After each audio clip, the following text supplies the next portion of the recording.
Hi everyone. I just realized my video is really interesting lightning, like I'm in a horror movie. It's okay, I'm not taken hostage. I'm safe. It's great to see you all here. Still online, still in lockdown, but you know, life. And today we are introducing a new series. I know how many of you how many of you have been with us for a while. We usually have panel discussions and some other formats. Today is a really new format for us, a big day, really excited. And still, name is still TBD, but the format is basically a talk from a product manager who's already become a product manager, and they will be telling a story about how they become product manager, what they learned on the way, basically just sharing their story. And you will then have the opportunity to ask them questions. And Caroline has joined the team and will be leading on this format.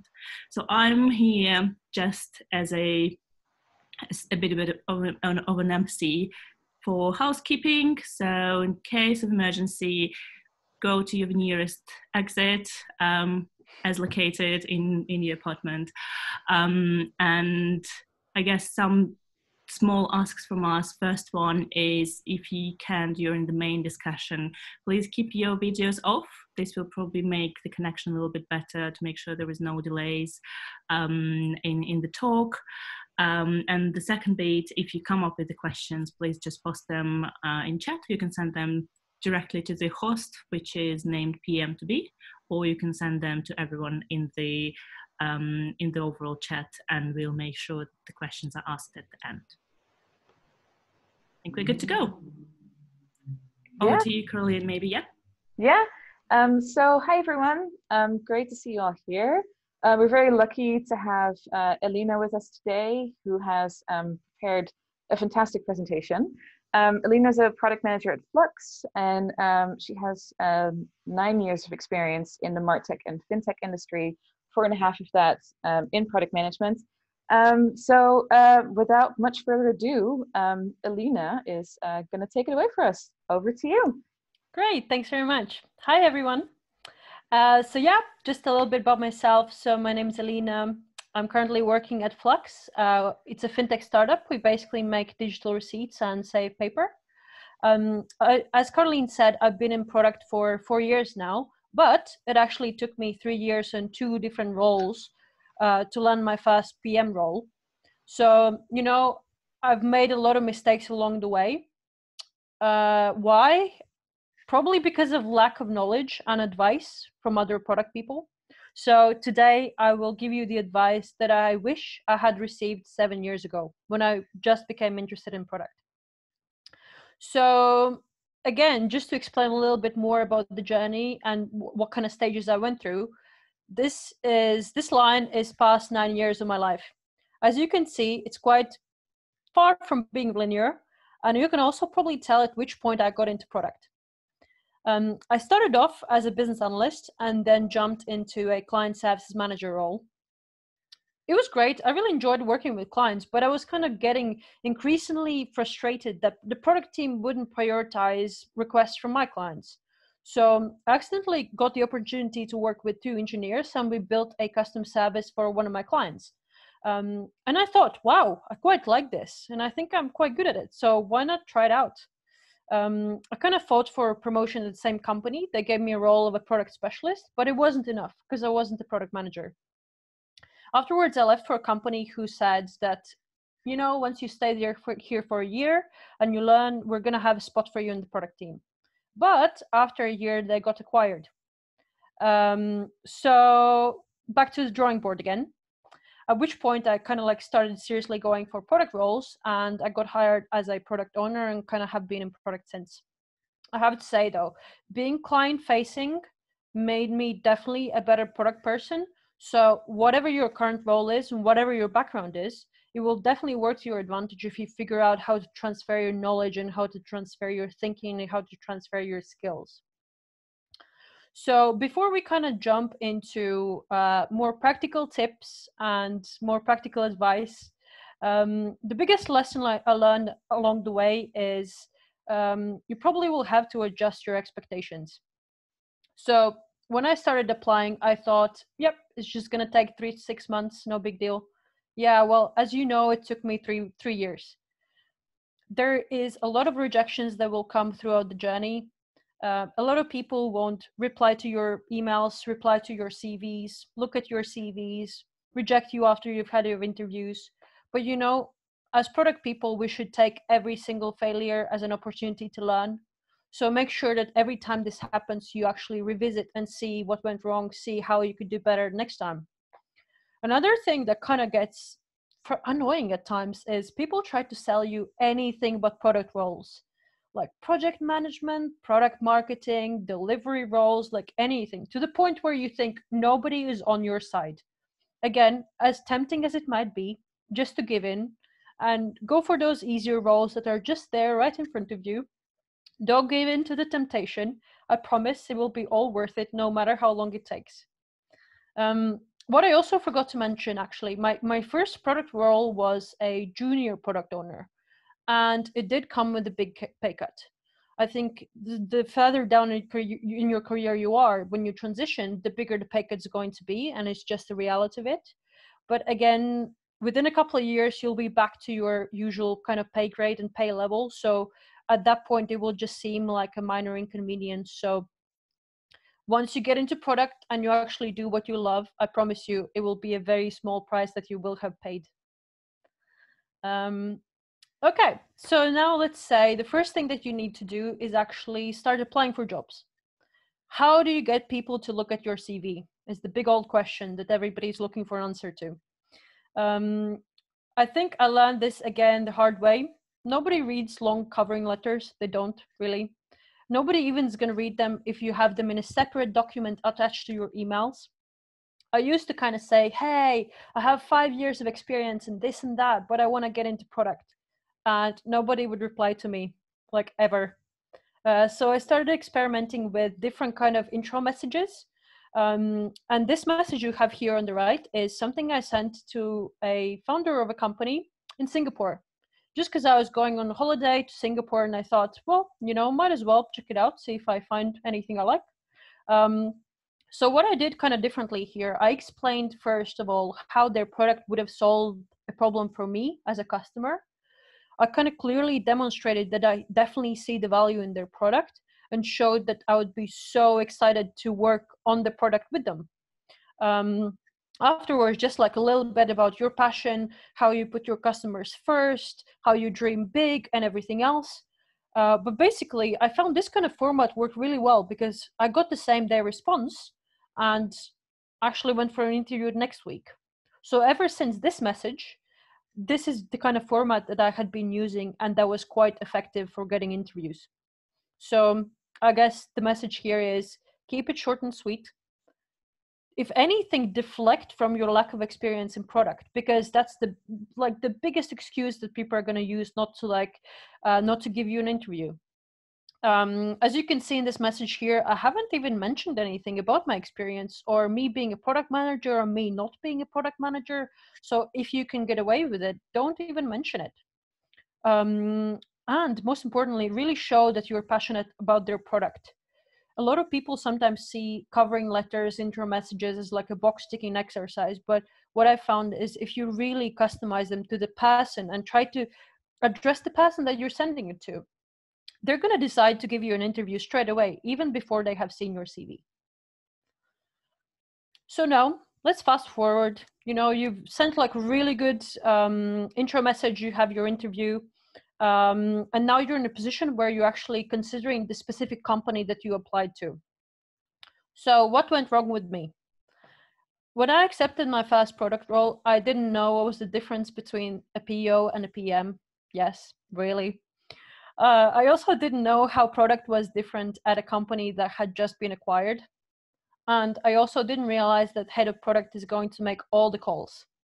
So I guess what I'm trying to say is don't be like me and try to find out all this information while you're going through the interview process. I have outlined like the 3 things that are, I think, super important for your first product role. So the first one would be a place with a strong product culture. So what does that actually mean? That means that you have product people who actually have a polished product development process in place. They are making evidence-based decisions. They're collecting evidence. They're not like listening to subjective opinions and making calls that are not based on evidence and on data. And they are using the right frameworks and methodologies and tools to actually help them throughout the process. I think for your first role, it's super important because you're putting in the foundations in place for you to become a great product manager. And you also need people who are going to be willing and have the time to share their knowledge, to make sure that you actually can upskill and learn and be mentored within the team that you join. Also, it's quite important to basically understand what kind of like stage of the life cycle the product is at. You basically need to understand if the product is still trying to find product market fit. So that's going to be a lot of the product discovery, a lot of experimentation, very fast pace, a lot of like unknowns. That's like one of the scenarios. Or you might have a company that is already solid product market fit, like some paying customers, and they're basically in a growth phase, whether that is expanding across different verticals, whether that is expanding geographically, or maybe that is expanding their product lines. Or you might have a company that's already in like a mature state, and for them incremental gains are going to be more important. As product managers, you're going to have to be involved with all stages of the product throughout your career, and you will probably have to take products throughout the whole life cycle. But just when you have this information, think about what kind of environment would be best suited for you, and also what do you think would give you the best knowledge right now that you're missing, and like to fill the gaps where you have. Once you have all the information, you can understand exactly what you're going into and make an informed decision. I mean, obviously the first kind of instinct is to look for the completely perfect role. I think at these times of uncertainty with coronavirus, that might not happen. But at least if you have all the information, you can understand the trade-offs and understand what is acceptable to you and what isn't acceptable to you. So I thought, I could give you some more practical kind of questions that you can ask in the interview process to kind of dig in and understand more about these specific areas that I have outlined. Although before I jump into the questions, I wanted to say a big old red flag is if they don't offer to you to showcase or demo their product, run and don't look back. And I'm telling you this because that's what happened to me. But I accepted the offer anyways, and I was in for a surprise. People who are not proud of the product they have built, or they are ashamed of the product that they have, you don't want to join that company. Apart from that, let's go back to the questions. So to understand more the product culture, you can ask them, how do product decisions get made? What kind of frameworks and methodologies do you currently use in the product team? How is product work prioritized? That way you will understand also the relationship between product managers, head of product, between product team and the founders or VP of product or whoever is the layer above the product team. To understand if you can learn at the company, ask your new potential manager, ask them, how do they learn? How do they improve? How within a product team, how is the knowledge shared? How do you make sure that you actually are keeping up with the industry trends and making sure you're following everything that's going on in the market? And then if you want to understand more about the kind of life cycle and where they are at right now, you need to ask questions that are related to their customers and their business model and kind of their immediate goals. So asking those will help you to understand how many customers do they have, are they paying, is the company profitable, what the goal is for the next 12 months, is it growth, is it product market fit, is it whatever it is. But basically, yeah, like these are just some example questions, but you kind of get where I'm going with this. Sometimes I think, especially at the beginning, I used to see asking questions as like a box ticking exercise. Just ask questions because you have to. I think now you should think about it in like a more strategic way. You set out the kind of areas that you really want to understand and gather information about, and then you define the questions that you need to ask to actually gather that information. Because remember, like, they're interviewing you, but you are also interviewing them. It works both ways, always. Again, let's fast forward. So all good, you like what you see, they like what they see.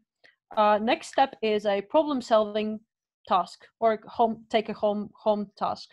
They might ask you to design a banking app for like old people, or they might ask you what kind of problems have Monzo solved for their customers, and if you were a PM at Monzo, what would you do in the next 12 months? It can be anything. And really, the key to really smashing this round is knowing how to solve customer problems. And I don't mean reading about it and trying it once.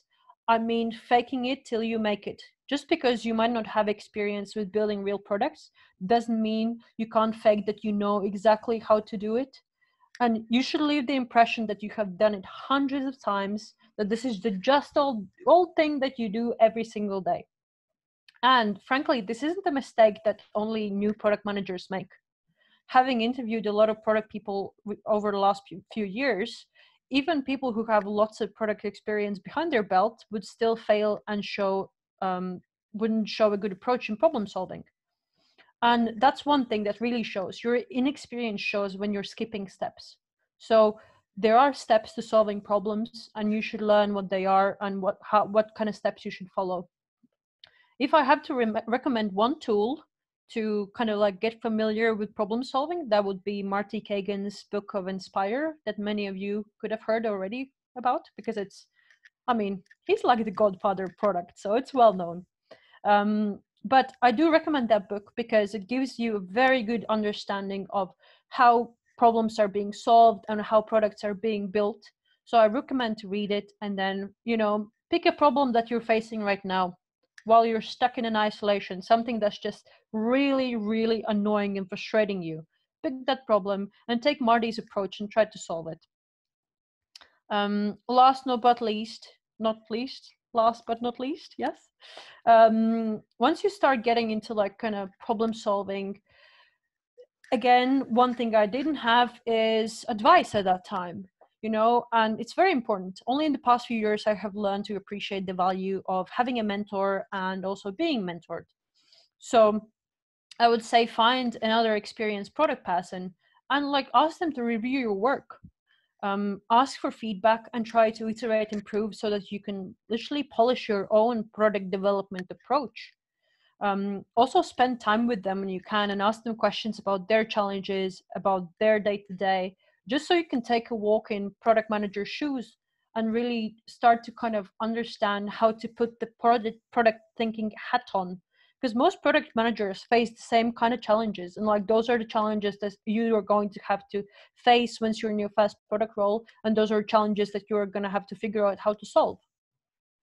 But yeah, I hope this has been useful, and I also hope that it will help some of you, all of you, to avoid the mistakes that I made, and hopefully get you closer to your first product role. Thank you. Yay! Thanks so much, Elina. That was so incredibly insightful and helpful. We're gathering up all the questions. Before we get started with those, I just wanted to ask you a few to kick things off. Yeah. So you talked about the different roles that you've taken on during your journey into product management. But one thing that I also noticed is that you changed industries. So you changed over from martech into fintech. So when looking for your first product role, do you think that it's more useful for people to look for roles within their industry, or do you think that you can be industry agnostic and that it doesn't matter too much? Yeah, I think in general, product management is a transferable skill, and I found it much easier than I thought it would be to transfer to a different industry. However, I think for your first role, you definitely have higher chances of getting a role in the same industry, just because you already have an understanding of the specific area, understanding of the specific products, and whatever your background, you can probably demonstrate them how you can bring value to their products because you understand the specific area. So I would say keep the different industries later down the line. And I mean, if you can, apply to anything. I'm just saying that probably a higher chance is going to be that you can find a product role in the same industry. Yeah, I mean, that sounds very logical. I mean, of course, right now, like one additional challenge is that, we're seeing that most product roles are in fintech, for instance, and perhaps in health. Are those industries that you found are quite easy to break into if you come from a different background? I think fintech specifically is quite different and quite unique in the way that actually they find strength in gathering people with very different point of views. So the company that I previously joined as product manager, they actually were saying, we pride ourselves upon hiring people who come from different backgrounds and different industries, just because you don't need to be in fintech to build good solutions. It's basically you are building solutions for consumers. And it's so easy to take a walk in consumer shoes because you have money, you spend your money. So yeah. Seems like one of the more accessible ones for sure.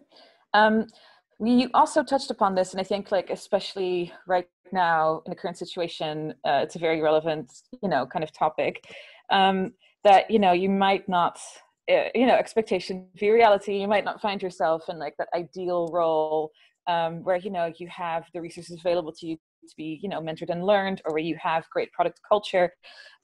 So when you do find yourself in a challenging role, what are some of the main things that you would advise to focus on to make sure that you have a good, solid basis for the next step? Mm-hmm. I would say the first is your mindset. Make sure that you turn all the shit things that you're seeing, turn them into opportunities. And if you're saying like areas that are not the best as they could be, always think, how can I improve them? That's very, very crucial, because you might, even though you might find like join a company where it doesn't have the right product culture, or it doesn't have, other right things, or the product is not quite right. You might find that actually with the right attitude, you will be able to make impact quite quickly. Just because if you're walking into a situation that is like this and you're used to like this, if you have the right attitude, you can bring it up to the same level. I'm just quoting Suits a little bit. I've been rewatching recently. Oh. But yeah, in terms of like also next steps, I mean, it doesn't mean that you have to do all your learning at work. Mm-hmm. Things like meetups, things like reading product books, things like hanging out with other product people and learning outside of work are equally important. Like no matter what level of product manager you are, I think it starts from like junior up to CPO. You always need to be learning from outside of your company. That's very valuable lesson, I think, and very, very true. So you also talked about the importance of mentorship, and it is, I mean, from personal experience, I can also say it is quite hard, especially if you're starting out or you haven't landed your first product role yet, to find a product mentor and to find someone who's willing to invest that time and to help you learn and grow. So if you can't find this, say, in your company or, in the situation that you're in, do you have any advice on how people can go about, connecting with someone for mentorship? Yeah. I would say proactive approach always works best. Like literally find product people on LinkedIn, find them in the specific industry that you're interested in joining, find people in meetups. Like here, like on your meetup, you have 400 members. There might be some product managers in here. There's plenty of like meetups for product people. And there's also like plenty of initiatives. I think there's some stuff flying around like Twitter. So I guess what I'm saying, it's not going to be easy, but you need to hunt for it. Like proactively approach people.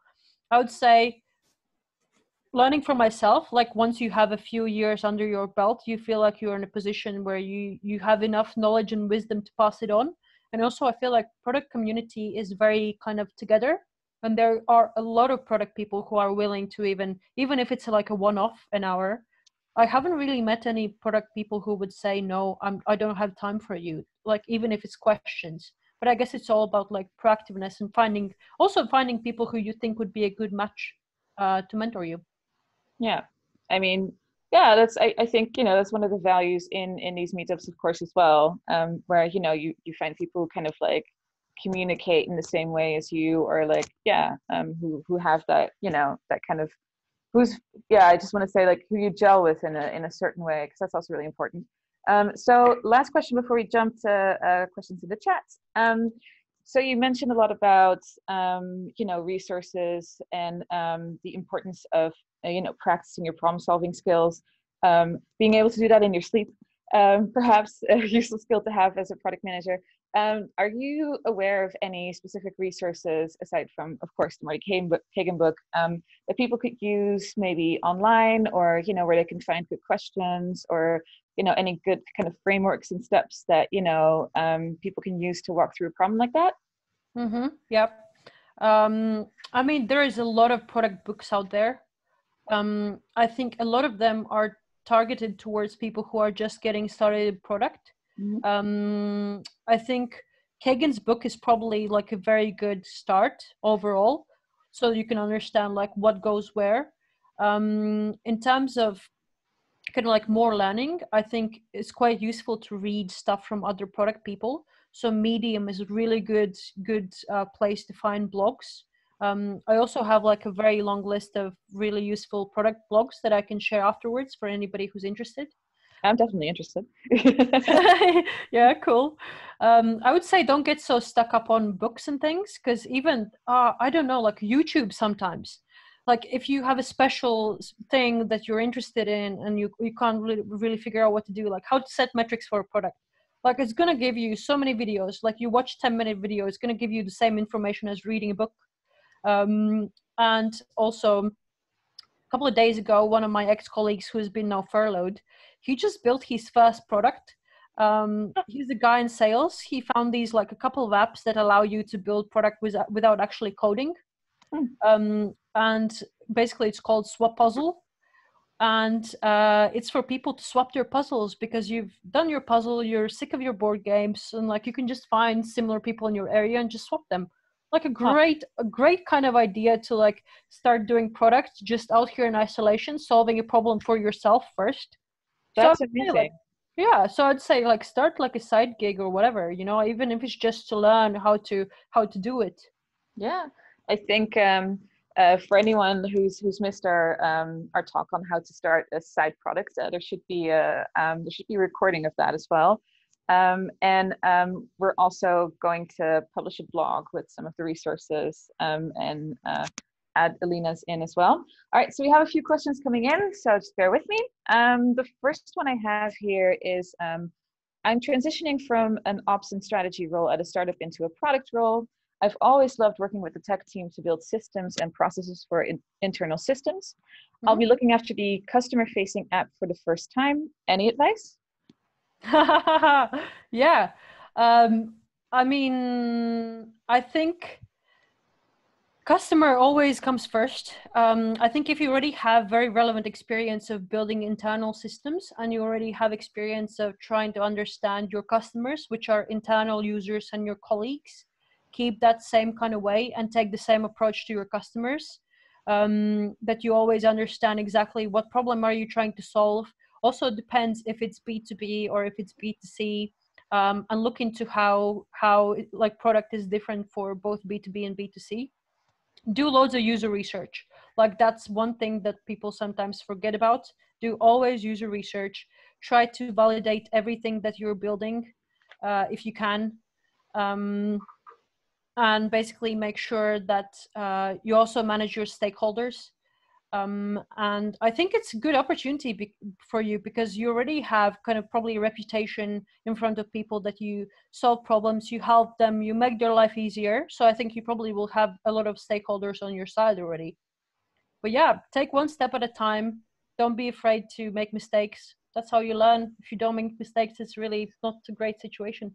It's yeah, boring. Good luck. Yeah, good luck. I don't know who that was. Next question, from Ava.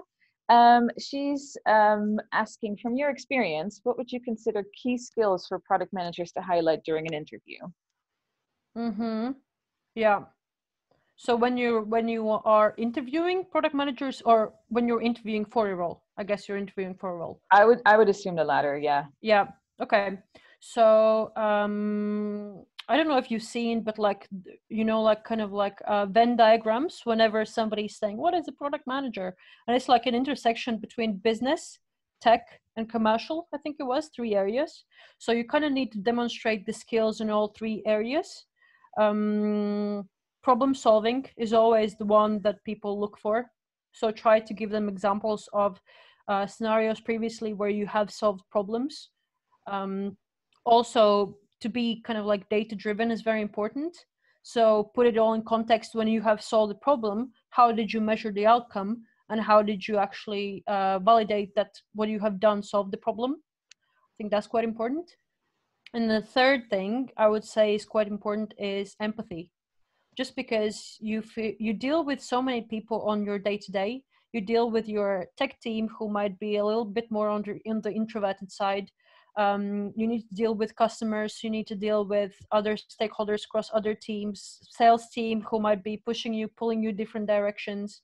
So I think showing that you have people skills and that you are a good listener, because very often it's about listening. I think that will also go a long way.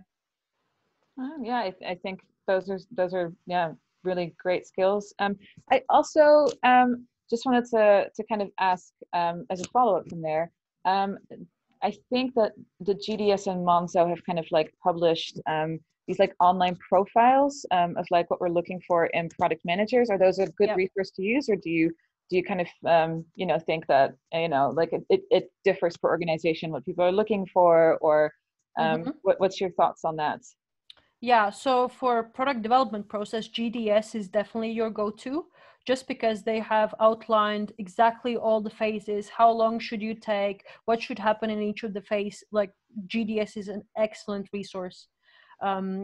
For product management frameworks, and this kind of goes like hand in hand with career progression, and to be honest, defining career progression for product people is very challenging, because all that happens is like in the advanced stages is you just become a deeper expert in specific competencies.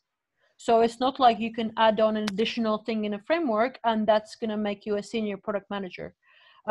So Monzo, I think, are quite well known for their progression frameworks for product managers and for engineers as well, who also are quite known for really building good product teams are TransferWise. So they also have good progression frameworks. But yes, I think having a look at them will help you to understand what kind of skills they're looking for. Also, as you're applying for jobs, often job spec is the key to what exactly you need to sell once you're going in. All right, moving on to a very different question. Talking about suits, what movies and TV shows would you advise for a product manager who wants to get additional motivation about the role of TM? Oh, wow, man. That's a tough one. I mean, Startup, the TV show, you know. Yeah, I haven't seen it. Okay, so actually, fine. I recommended a thing today at my company. It's not directly related to solving problems, but it kind of goes more towards your mental strength and not giving up and persistence. So I watched this 2-hour interview with an ultra runner. Her name is Courtney, and she ran 240 miles in 58 hours with 21 minutes of sleep. So, I mean, it was great 2 hours. I know your face, yeah, it's like that. So I think if you're looking for inspiration, and if you ever feel down, and if you ever feel like your life's shit or you're struggling, I mean, dude, watch that interview. She's so inspirational, and she's also so humble, and she just talks about it like it's no big deal. You know, I somehow have managed to tap into into your mind so that I can actually switch off the pain and keep going, and like none of it matters. So, I mean, very inspirational. So yeah, I'd recommend to check that out. Okay. I mean, that's a great one. I'll definitely have to look that one up. From Andrea, a question. Would you suggest to apply for an unpaid junior product role during the coronavirus times? I would say do a mix of both. If you can apply for product roles and junior product roles, just because you know you might sell yourself in a way that a product role they will take you for just like a product role, or you might have to, as I had to, you might have to basically start with a junior role. So I would say do both. You really can't lose. And also, again, just make sure that you know what is acceptable, what is unacceptable to you, if you're actually willing to take that pay cut right now. But I would say apply as much as you can, because the more you apply, the bigger your chances. And also, I think some wise sage advice that I got during the panel we had 2 weeks ago is that the payoff for applying to a job that you feel like is a little higher than perhaps what you think you should be applying for is much higher than the drawback of being rejected. Yeah. And and also from your perspective as a hiring manager, a lot of companies, when they write up the job spec, that's their little wish list. So they're not necessarily expecting for this golden unicorn to show up, but they're hoping that they can find someone who ticks at least half of the boxes or 70% of the boxes, and they're willing to make trade-offs in certain areas. So that's something you definitely we're shaking your head to in agreement. So I feel like agreed. That's good advice. And another question here. In your opinion, does it matter or make a difference when applying for a PM role to have completed a product management course like Udacity or GA? I think it's going to matter to you in terms of you having gained the knowledge. In terms of the employer looking for the qualification, I don't think as much so. Maybe more likely if you're applying for more like higher mature corporate enterprises, I think they might, or like specific areas, specific industries where they value kind of certifications more. But I would say don't do them just for the sake of like adding them onto your CV. Do them to like actually learn and make sure that you have like the more knowledge from the course that you take away. Yeah, I mean, so I did do the GA product management course. So kind of from my perspective, definitely the reason that I did the course wasn't because I thought like, oh, this is going to get me a job in product. I knew what product management was, but the course was also kind of like discovering, okay, so what parts of product management are things that, like naturally click with me, naturally make sense to me, and what parts of product management are things that I, like need to brush up, learn, gain more experience in, things like that. Because a course can't replace, like actual experience of doing these things. For the GA course, I think this is still the case, and I don't get paid by them at all. This isn't, me trying to sell anything to you. I think you do still walk away with like, a final presentation that, you can potentially put in a portfolio and show employers. But I think that's something that you can also do on your own. Like you definitely don't need to do a course for that. If you understand what product management is about, or you are familiar with a product role, you have a product that you're building or working on yourself, like you can also use that. Like you don't need to take a course for that per se. So I mean, that's just my 2 cents. From Liz, how did you know product was for you? Oh, nice question. I like it. Yeah, I think the first kind of frustration came from feeling helpless. When I was working with being client facing in like a client facing role, and often my clients would like ask for things and everything, and like I would talk to product team and pass them on, and I would never like they would never see the light of the day. So I started wondering like what would it be like to be actually on the other side when you have the chance and when you have the impact to solve problems. And I also when I like that one time I worked with 2 engineers and we built the thing. I love that feeling afterwards when you were solving a problem and it was like taking people such a long time to do, or people were just frustrated and unhappy, and then you build something and you take it to them and their reaction is just priceless. So for me, that's when I realized, yeah, this is it. That's the one. Cool. I love that story. I have another one here. Are you aware by any chance if there are any internships for PM to start the journey off? Ooh, I think I haven't seen any PM internships, to be honest.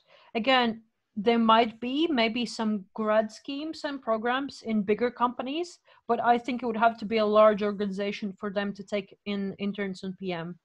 Just because it's like not the kind of profession you just like fall into, I guess. Yeah, that's definitely I true. haven't seen any around. Maybe a few. Yeah, like I think the one that I'm thinking of is with like Microsoft or something. So yeah, it's definitely like, Yeah. and I don't remember if that's like a graduate scheme of some sort, maybe. So it might not be interesting for everyone.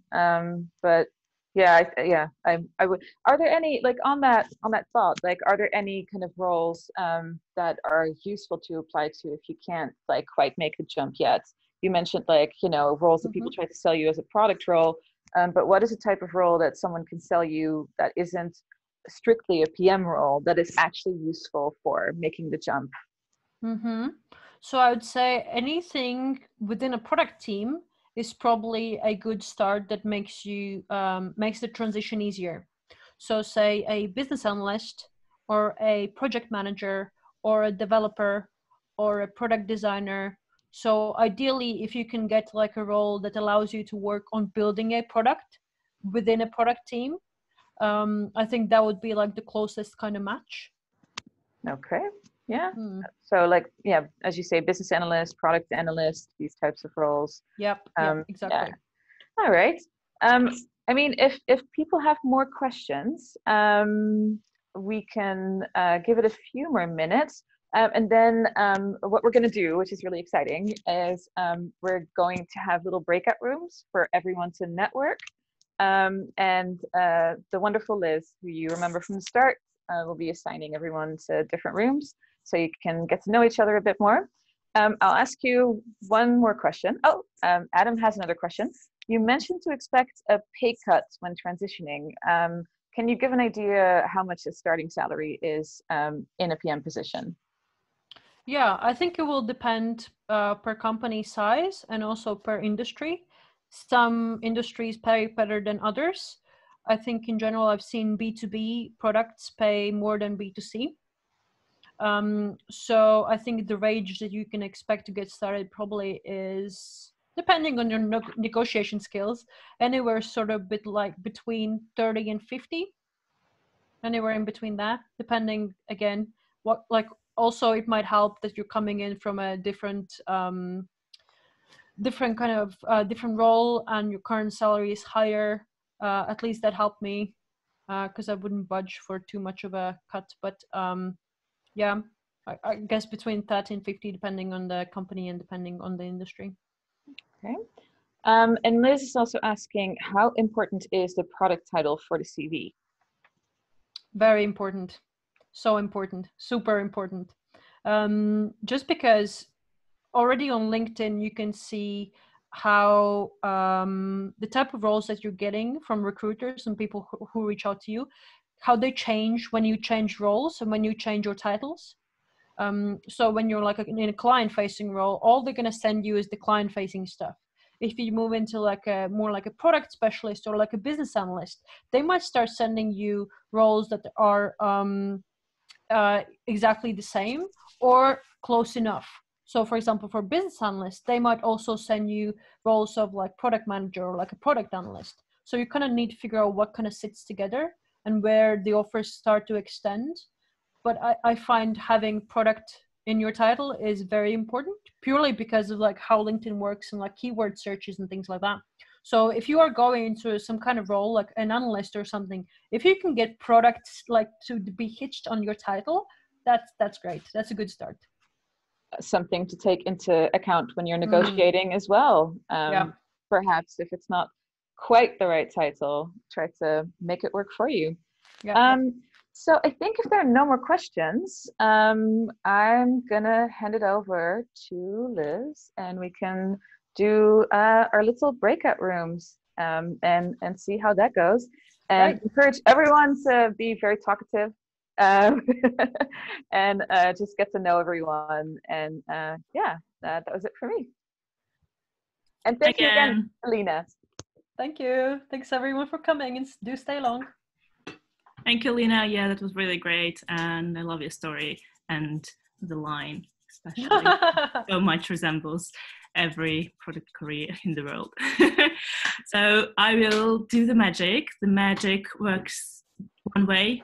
So you can get into the room, you cannot get out of the room, unfortunately. We were really researching whether we can make it a little bit less scary and claustrophobic for people. Unfortunately not, but we'll do a set of rooms, maybe 2 or 3, and then in 5 minutes we'll probably reshuffle. You'll see a message from me saying that you're about to be reshuffled, so